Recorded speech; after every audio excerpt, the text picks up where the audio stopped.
Hey guys, it's Paul from Ashen Phoenix. It is new comic book day for the week of June 28th, and we're going to get started right now. But happy anniversary! It's our 1 year anniversary of doing this review.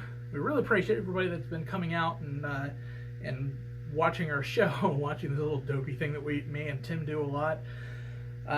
We truly appreciate it. So make sure that you stay till the end to get a chance at this week's giveaway. We're going to get started right now. Alright guys, Tim from Capes and Scowls, and today I'm going to show you the trades coming out for tomorrow. We've got Doctor Strange, I'm sure it's amazing. We've got Action Comics, what, Luther's Superman, that's crazy. We got Thunderbolts, Volume 2, written by Zub. Did you come out and meet Zub at the comic book store, 30 North Main Street, Glassboro, New Jersey? It was a good time. Jestina did. Jestina did. Flash, this is the last part of the New 52 run. It's probably fine. Dark Souls. It's crushing your soul. It's outstanding. A 9 out of 10, says Fanboy Nation.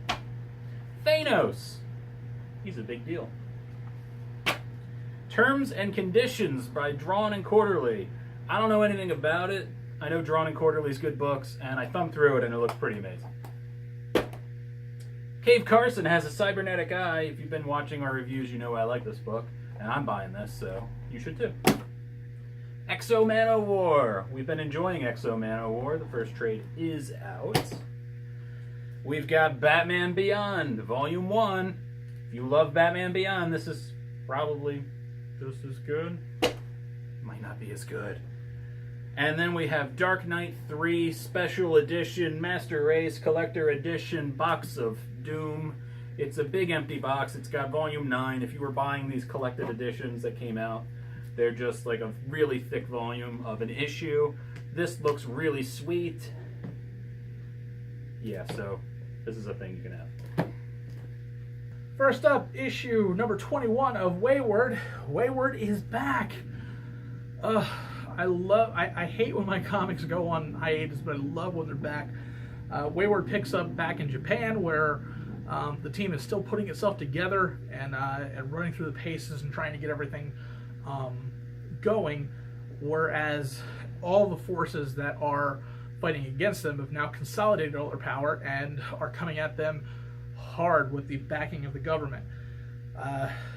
Things just go wrong and bad to worse. The writing has been spectacular. Jim Zub, you know, is phenomenal. We've always spoken very highly of him because he's just that good, and this book is just that good too. The art is amazing as usual, so definitely do yourself a favor. If you haven't read Wayward before, catch up on all the issues and definitely pick up this issue. Hey guys, it's Jestina Keys from Team Ashen, and I'm here to tell you about Rick and Morty issue number 27. So basically, Rick and Summer need dates for this school dance, and Morty and Summer. And I say Rick because he helps Morty and Summer get dates. Morty has a Martian princess as a date, and Summer has a clone, but maybe it's not a clone, maybe you should read it. And, he also makes fun of Jerry a lot, and then they go on an adventure because Jerry thinks that lizard people are running the government, and they kind of run the Cthulhu, and he makes fun of Jerry a lot. And if you like the show, the writing in the comic is pretty much just like the show. I read it in the characters' voices in my head. Highly recommend it. Read it. Alright, for my first book, I will be telling you about Star Wars Droids Unplugged. They start a musical group. That's not true. It is about a probe droid. It is about R2-D2 and BB-8. 3 different small short stories. I wanted to read it because I wanted to know if it was just going to be a bunch of droid noises the whole time, and for the most part it was.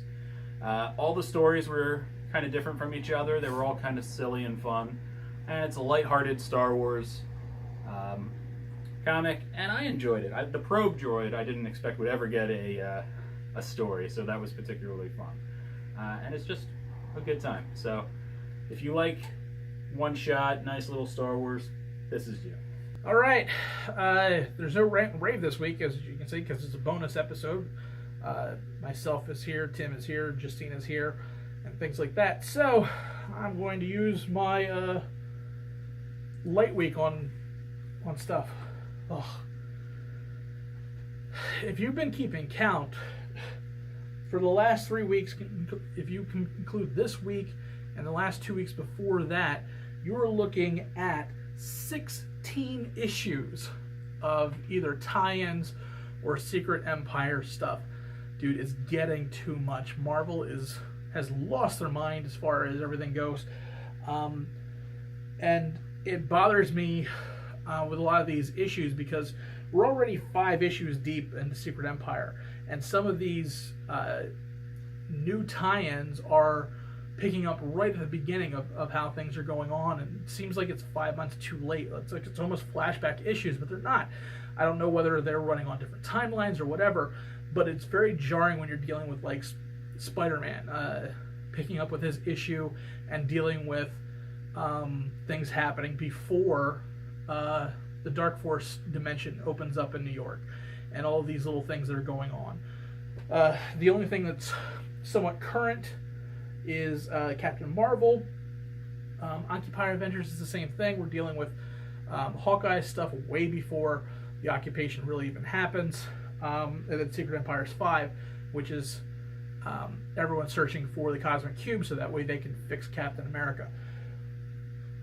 Some of them are worth reading, others aren't, because again, sometimes you're dealing with those issues that seem like they're 5 months behind from the action that's happening.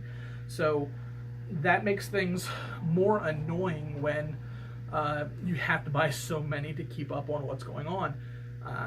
Sometimes they just feel out of step with what you're used to reading and retreading information that you already know. So again, it depends on what you're looking for. None of these really deal with any of the major roles that are going on other than Captain Marvel. She is dealing with life on the outside of the planetary shield. Spider-Man is on the outside of everything, and the same thing with Occupy Avengers. They're just out there. They're on different fronts that are going on. It's tough to say at this point what's good and what's bad, because it's going to be your own personal taste. Secret Empire as the series is doing phenomenal, and I love how it's going. And the twists and turns, and holy crap, the bombshell that's dropped at the end of this issue is phenomenal. So I'm looking forward to seeing how the series goes, the main series goes. But as far as the tie-in issues, it's irritating when you have to get so many of them, and some of them are so far removed from the current storyline that it almost seems jarring. Alright, and now it's time for my pick of the week, which naturally has to be Batman Elmer Fudd Special Number 1. These books are a little silly, and I didn't know what to think of them. This is by Tom King. It has to be good. That's the rule, right? This is a noir story where Elmer Fudd is kind of like your Sin City style-esque anti-hero, and he is going to hunt Bugs Bunny. And by the way, all the characters are humanoid. They don't look like Bugs Bunny. So Bugs Bunny is a thug who has big teeth and he's eating carrots at the bar. Tasmanian Devil's like this big punk rock guy that just mutters and you can't understand him. So all those characters are there. They're all at the bar. It's very strange. And Elmer Fudd is trying to find somebody who hurt a woman he loved. So it leads him to Batman, and they go at it, and it's fantastic. This has such a great noir feel. It has a little action, little violence. It's really strange, and it has a lot of great gags if you love Looney Tunes. There is a backup story, which is in the classic Looney Tune art style, also written by Tom King, and they do the whole Wabbit season, Bat season bit, and it's really silly, and it's a lot of fun. This book is fantastic, and you need to read it. It's that simple. Next up is Steven Universe, issue number 5. If you've ever wondered what your pets do when you're not at home, this issue kind of follows Lion. It's like a Lion episode. And Steven and Connie come back from a mission. Lion takes a nap. They go off to the Big Donut, and then Lion kind of goes on his little escapade and gets back to his nap before they get back. It's really cute. Reminds me a lot of just the basic filler episodes of the show. Read it. It's adorable. All right, that is it, guys. It is another week in the books and a whole year in the books now. So, giveaway time. You know the drill. Make sure you follow us, follow Capes and Scowls. Make sure you like this video and then comment with a recommendation that you found through here. Once we get 10 entrants, one of you will win a copy of Thunderbolts, the first trade, signed by Jim Zub. So once we hit 10, that's what you're going to get. Thanks again, guys, and we appreciate you guys coming for this whole year, and hopefully you guys stick around for another one, and we'll see you guys next week.